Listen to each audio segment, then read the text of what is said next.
It's an absolute pleasure to be here, just to be sharing a few of my reflections and just to be a part of your community as well. I think it's beautiful. You mentioned the word interfaith, and that's something I'm extremely passionate about because I feel like I don't have to introduce myself so much in an interfaith community. I feel like we get it. We have like this shared um, humanity and this belief in something greater, whether that's me calling him Allah or whether that's, someone else calling them Yahweh or Jesus, it really, I think it comes back to that concept that we believe that there's something greater than us. And even for individuals who do not believe in, necessarily a particular sort of faith or subscribe to a particular faith, but they believe in something that's more than just them, but they maybe are still searching for that. I also do want to acknowledge that here in this space too. Um, so yeah, I guess to begin, I mean, you introduced me and I kind of wanted to go off of that. Um, so a lot of what I do is writing. Also professionally, my background is in therapy, and so I work in the mental health space. And I kind of wanted to begin by introducing the different parts of me. Sounds really psychoanalytic, so please bear with me, but it all has a purpose. So to begin, a lot of the things that I do in the community are based on like self-help, self-development, mental health awareness, psychoeducation. And I feel like all of that comes full circle into interfaith. Because a lot of the things that we do in interfaith work is have discussions. We create bridges and we develop relationships with people who might not necessarily see the world exactly as we do, but they have this shared humanity. And so a lot of the work that I do also takes on a systemic perspective.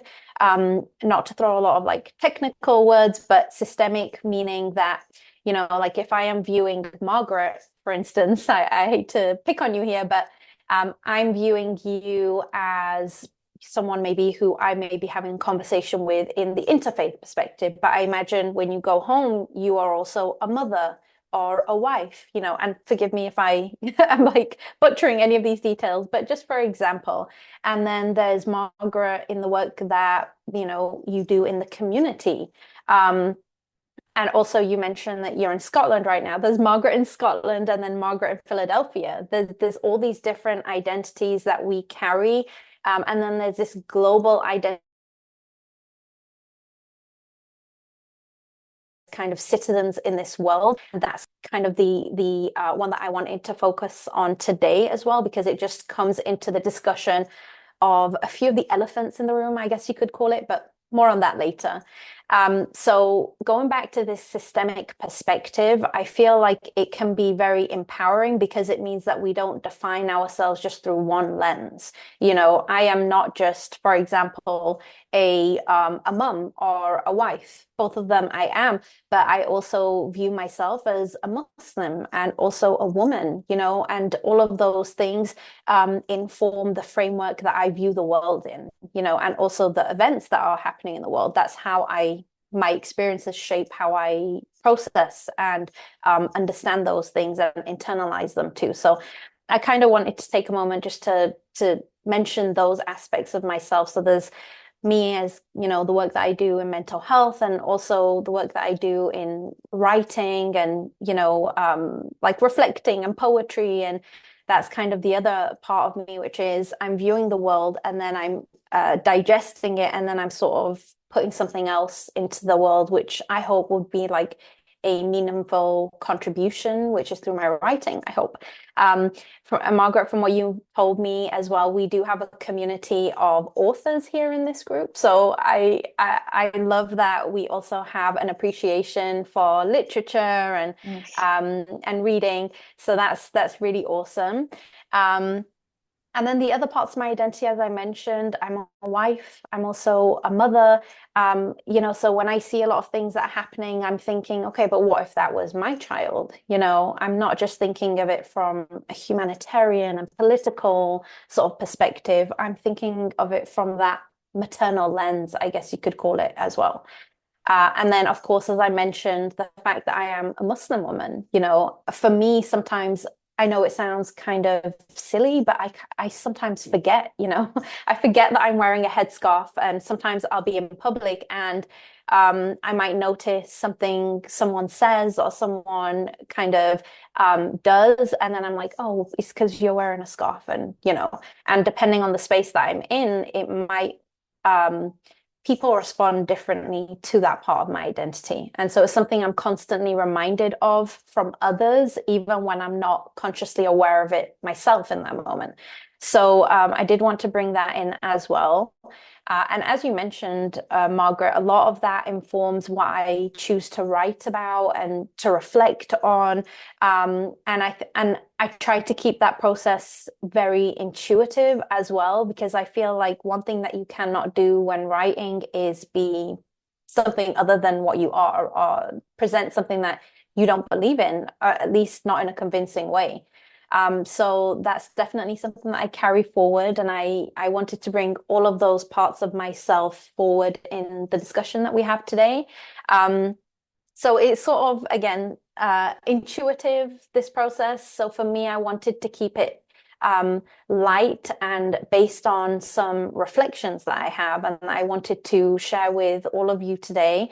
And I would love to hear from you all too. So I do have some little discussion prompts for us to have a chat about at the very end.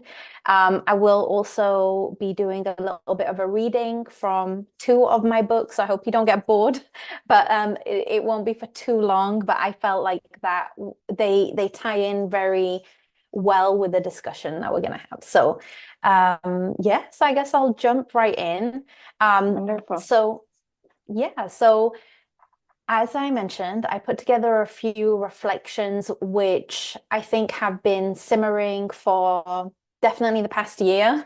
Um, and should I say for many years, I think after I got married, after I had children, all of these thoughts and experiences have come together to arrive at this point.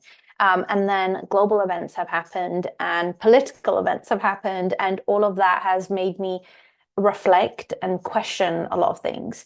Um, and that's what I wanted to kind of address to begin with. So, addressing one of the elephants in the room, which is not to put like a heavy tone on the conversation today, but I hope that it would be more of an authentic and me being sincere in mentioning this and kind of honoring the struggle that is happening right now that I'm sure all of you are viewing and witnessing on social media. And that is not to, mince my words, but the genocide that is taking place right now in Gaza. And also the kind of expanding conflict that is happening, and the ramifications that that's having more specifically on our communities.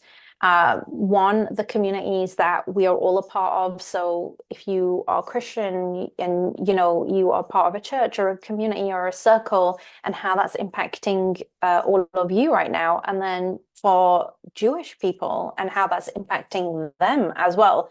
And then for Muslims, of course, and how that's impacting us too.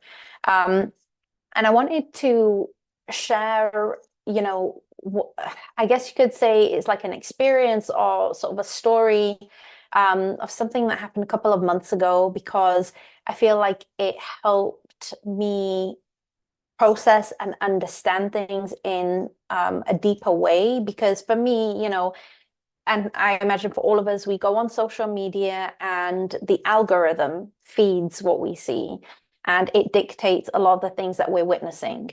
And I thought, okay, maybe this is just me. Maybe I'm just seeing all these horrific things because I keep viewing it and I'm like disturbed, or I'm commenting, and people in my community are sharing it.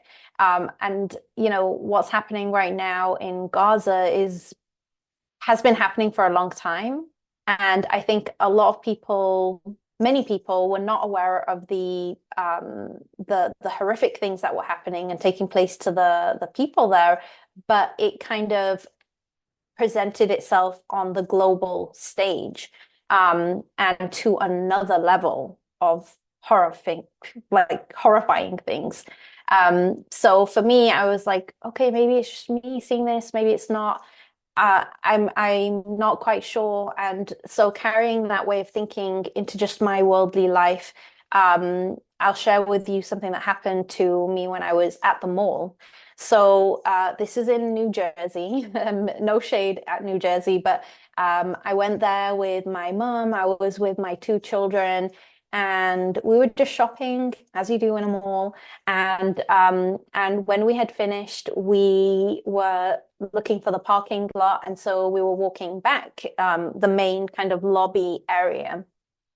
And I remember like me and my mum were just having a conversation, and suddenly out of nowhere, this man, maybe I want to say 45 years old, um, he was just looking at us for a long, long time. And he started walking towards us. And it was very clear that he was doing so in an aggressive way. And so I just kept looking and thinking, oh my God, my children, I need to just like be mindful. Your maternal instinct comes in and you're just thinking, okay, I need to like just protect my family here.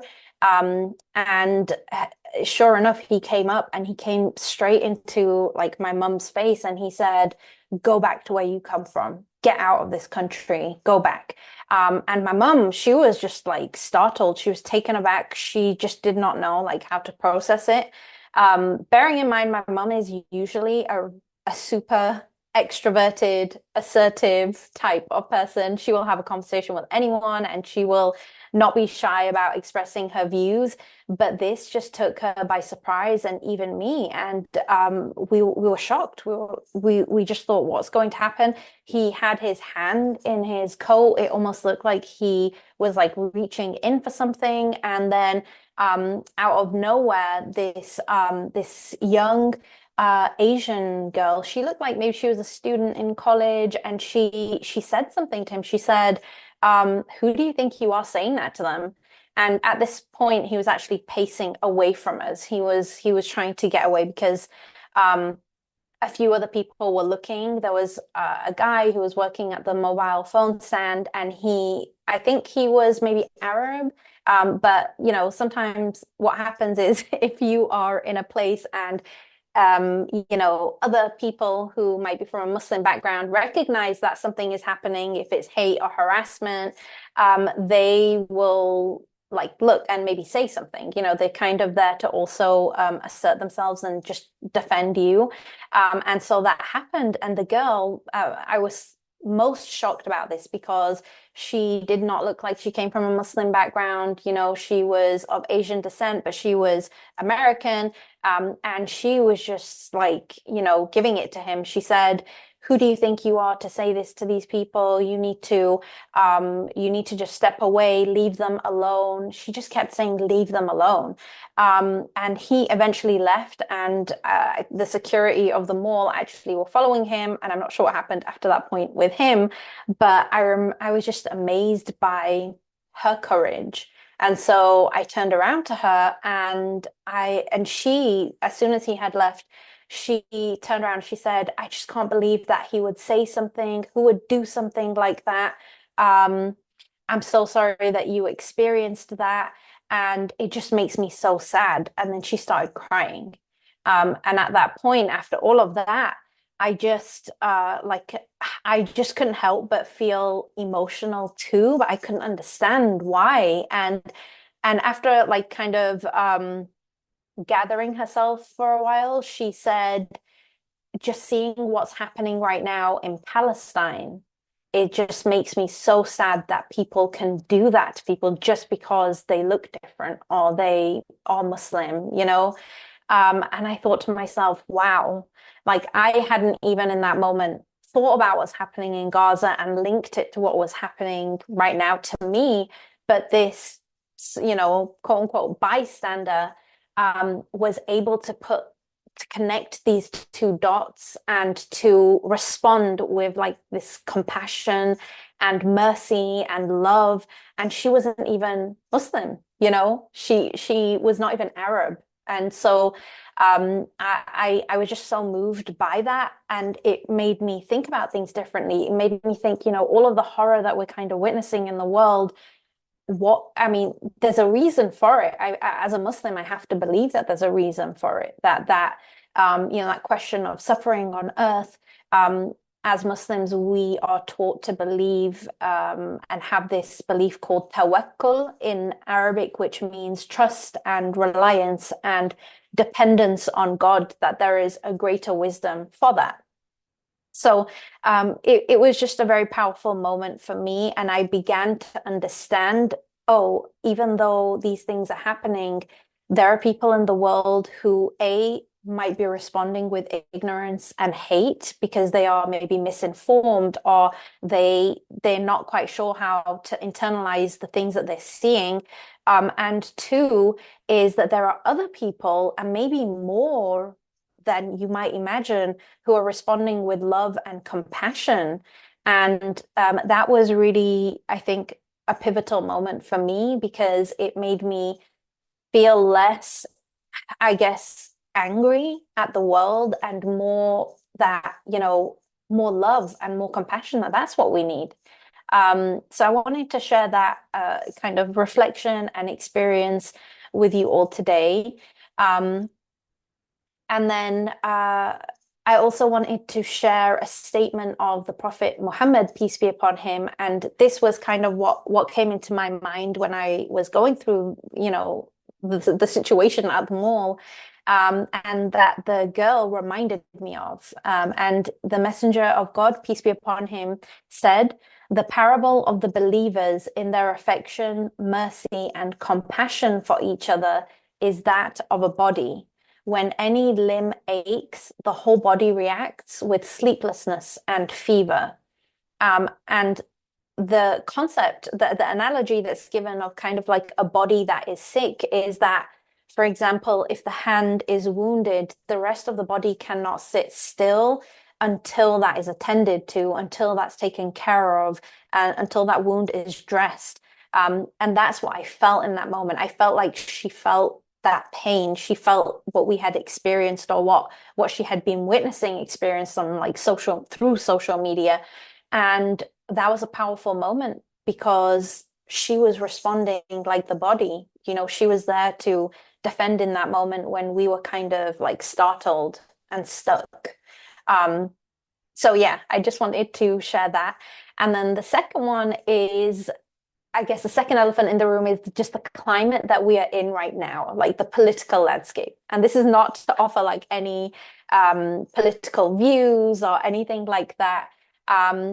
But it's hard to zone that noise out of like the current election cycle and everything that's happening right now, and just all of like everything that's coming up with that. Everything is exaggerated and tense right now, and that's something that I feel is kind of the temperature of America.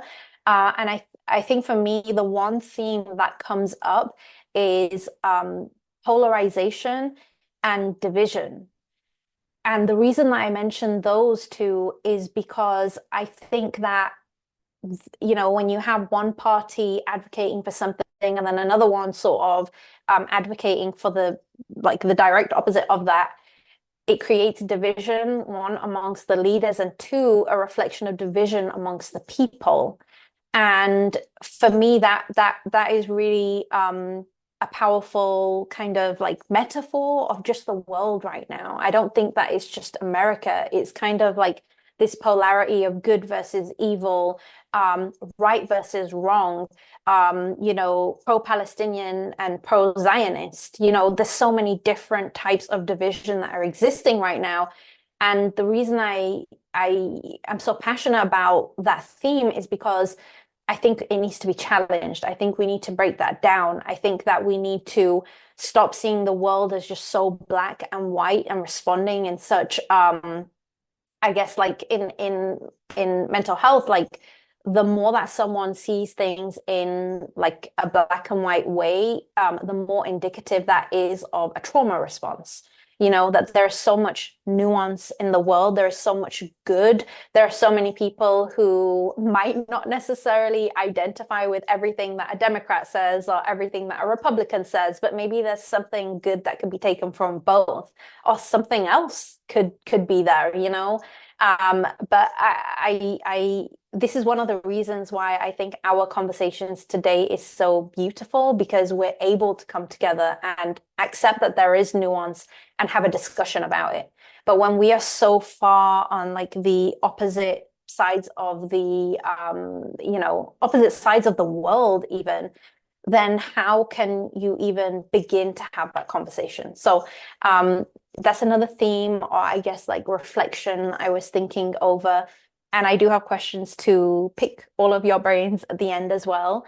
And the third one is this idea of just, as we mentioned, everything that's happening in the world right now, the suffering and the pain and all of these things that we're fed through the screens. And I wanted to just share kind of like a moment of hope, and also like something that I think I've learned through just witnessing what I have, which is resilience. When you witness a people who have been pushed to the point of like human endurance, and you hear them say this one phrase, which I'm not sure if, any of you have heard on social media, but it's this Arabic phrase, which is kind of like I'm not sure if you want to call it like an affirmation or an invocation, but it's called, well, I'll just say it rather than describing it. Hasbunallahu wa ni'mal wakil. Hasbunallahu wa ni'mal wakil. And it's very difficult to literally translate that from Arabic, but what it essentially means is that we collectively depend on God only. And that phrase is often mentioned by a person when they are fully surrendering themselves to God, but also acknowledging that no one in that moment can help them, no human being, no leader, no military power, no one can help them except God. And that's a powerful, but also a very vulnerable moment.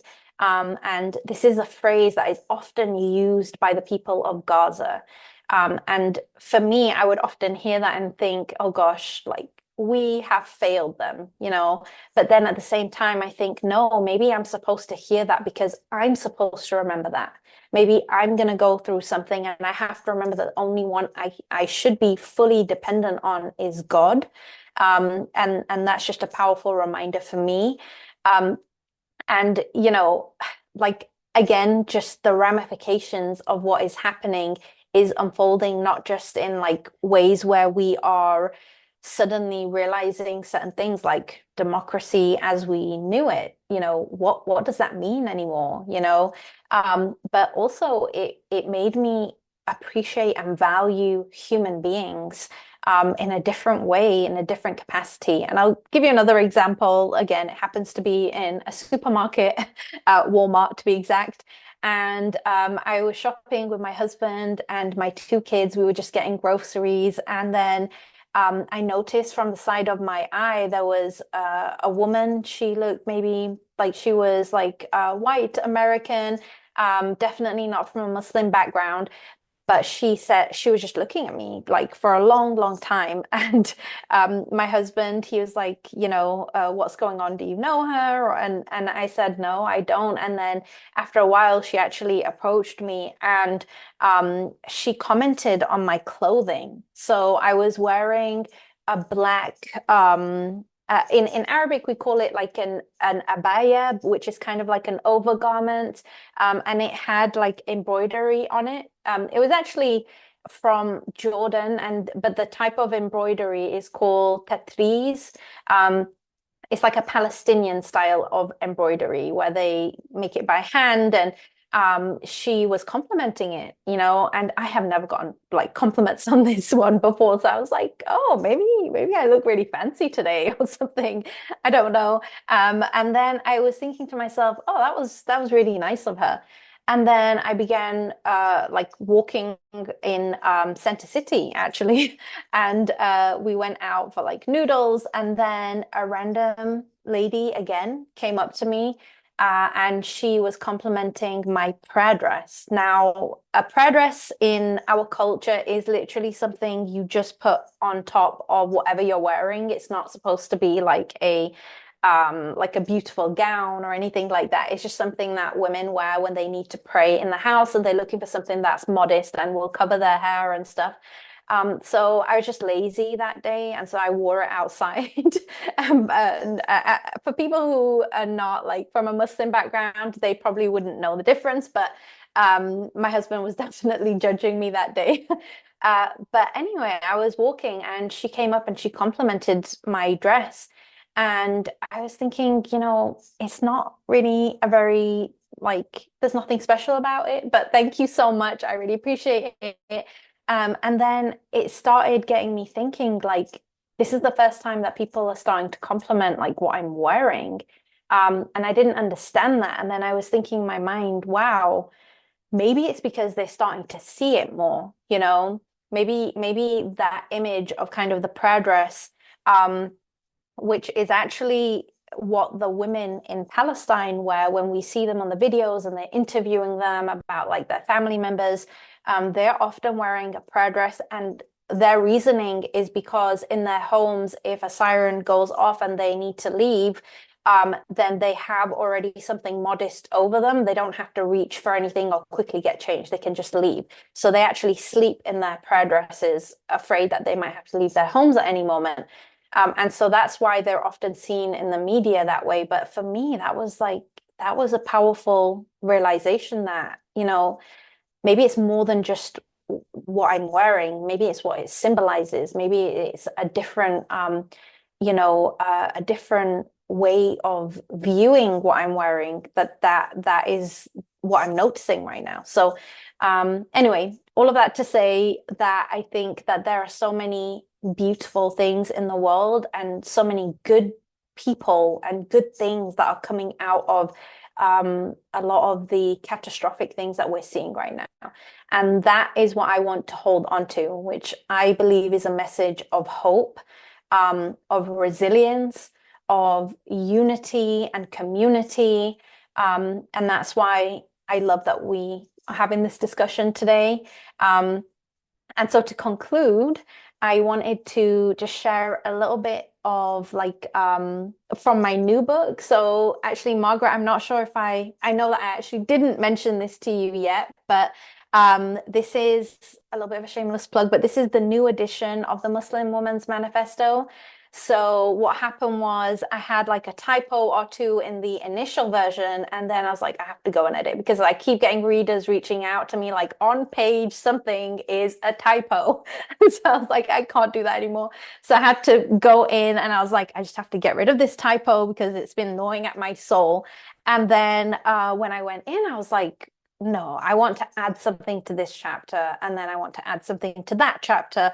And then I just went down a rabbit hole with it. And 6 months later, I was like, okay, this is just a new version. So that's this book here, Muslim Woman's Manifesto. I did get a little bit more creative with the cover too. But I wanted to share a little excerpt from here, which was about my experience in Egypt. Sounds very random. But the theme of this little excerpt is on generosity and giving, because that's something that I hope is unifying us all. That, we're here having this discussion, but then we're also going to go back to our immediate circles and hopefully give something and provide something. And it doesn't have to be material, but in my mind and heart, that is a form of giving. That's probably the biggest form of service to the world. So the experience that I had in Egypt just reminded me in so many ways of that. So I wanted to just share that. So yeah, please let me know how we're doing with time as well, because I don't want to go over. We're good. Thank you. Really looking forward to hearing you read this. Thank you. So this is The Power of Giving, Reflections from Egypt. Some years ago, I had the pleasure of visiting Egypt with my father and brother for a short vacation. We stayed in Giza, a top tourist destination in Cairo, where our hotel overlooked the pyramids. Our splendid experience at these mystical attractions, however, was soon overshadowed by a stark reality that the magazines and movies often present a glamorized image of an enchanting and glorious Egypt. However, this utopian idea I had in mind was quickly shattered the moment we stepped out into the dust-ridden streets. I was shocked to see neighborhoods laden with poverty and inadequate living conditions. The contrast between the glamorous portrayal and the harsh reality was jarring. Despite these harsh conditions, the beauties of Egypt were many, and they often appeared in the most unexpected places. If you have ever been or have lived in a Muslim country, you've likely noticed that when it is the time for prayer, every mosque in the area starts the adhan, which is the call to prayer, at the same moment. This was my first time in a Muslim country, believe it or not, and I was mesmerized by the melodic sounds that were flooding the streets, captivating souls with a hypnotic-like force, calling people to prayer. And one evening, as dusk came in, the mosques began calling the adhan as usual. From our hotel room, we could hear the locals call to prayer, but one in particular was magnetizing. The voice of the muezzin, the one who announces the call to prayer, was spectacular. My father, brother, and I decided to follow the sound, which led us through a maze of back streets. Along the way, we saw barefoot children kicking around a worn-out soccer ball that was ripping at the seams, much like the scenes from a rags to riches story of some great soccer player who came from humble beginnings. The sight was a stark reminder of the everyday struggles faced by many. And as we continued to follow the call, we eventually arrived at a small mosque, nestled in the middle of a cul-de-sac surrounded by tall, ashy-colored apartment buildings. Recognized immediately as foreigners, we were not harassed as we often were elsewhere in Cairo. Instead, we were greeted with smiles and kisses. It felt as though we were a family returning home after a long trip. The hospitality and warmth of these people was palpable, and the tranquility in the air was unforgettable. The mosque was adorned with hues of red and beige, inviting the eyes to look beyond the dusty streets into the embrace of this small hidden jewel glistening in the dusk. And the prayer began, led by a young imam named Muhammad, who was only 19 years old, and his youthful voice filled every crack and crevice of the mosque with a deep wisdom, reciting words of revelation with a tongue full of submission and love. And his voice, rich and raw, carried us through the prayer, creating a transcendent experience. And after the prayer concluded, little girls surrounded me, calling me beautiful in Arabic, and they were amazed by my simple clothes and everyday hijab, eager to hold my hand and show me around the local street market. And before I left, the youngest girl ran into her apartment and returned with a small metal ornament of the Sphinx, telling me to keep it. This simple act of generosity has stayed with me for many years. I often reflect over the humble nature of the people we met at this mosque. During our stay in Cairo, we visited several major mosques, each more beautiful than the last. However, none matched the generosity and warmth of the local jewel that we found in the back streets of Giza. Upon returning to the UK, I better understood that the greatest generosity often comes from those who have very little to materialistically give. Why is this? Perhaps because the more we are given of worldly belongings, the more our souls become attached to them, making us less likely to part with them. Conversely, the more we value the hereafter, the easier it is for the soul to detach from materialistic things. The act of giving is liberating, it emancipates the soul. And to give from what we love is challenging, but it brings us closer to our Creator. As the Quran says, by no means shall you attain righteousness until you spend benevolently out of what you love. And whatever thing you spend, Allah surely knows it. My experience in Egypt taught me many things that I hope I have conveyed well. It opened my eyes to my privilege and the context of the wider world. It helped me understand that generosity and good character are more challenging to show when we are consumed by materialism. And indeed, kindness and sincerity are felt most deeply when we are with those who have the least to offer us in worldly terms. Egypt was both humbling and beautiful. Observing the living conditions of many locals highlighted the harsh realities of unchecked privilege and wealth. And it also revealed the profound peace that comes with having less and giving more. The beauty of a people who found tranquility in their connection to their creator. It was undeniable, especially when listening to the beautiful sound of the Imam's voice. Okay. So that was that. And since we're doing a little bit of a reading right now, I have a shorter one which I thought I would share. This is from the book that you mentioned, Margaret, which is the Be Soft, Be Strong one. So this is, I guess, like a little bit of an address to anyone who identifies as a healer or someone who is in the service of the people. It's really as far, for a lot of people, we can feel defeated as we're giving because we think, are we making a difference? Who's benefiting from this? Like, how can we stop someone else's pain? How can we intervene? How can we help them and make them feel better? And this I wrote as kind of like a form of submission and a sense of closure. So I'll stop talking around it and just read it. It is not your place to try to fix or heal someone else's problems. Each individual has their own path to traverse and their own lessons to learn. If someone is not ready to change or to confront their issues, it is not your job to try to force them to. Honor their journey and permit them to pursue the lessons that Allah has in store for them. It may be difficult to watch from the sidelines, but it is important to trust in Allah's plan and remember that He is Al-Hakim, the most wise. Okay, and that was it.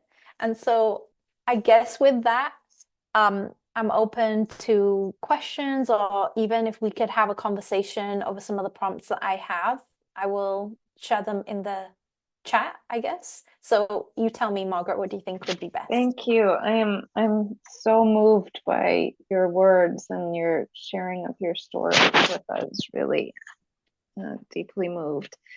I would say I just had a couple things I wanted to ask you about, and then I think it would be wonderful if there's anyone else that would like to have some time to share a comment or a question with you. But I wanted to ask you just, was your intention in writing this series that it would reach a much broader audience than what it sounds like it would reach?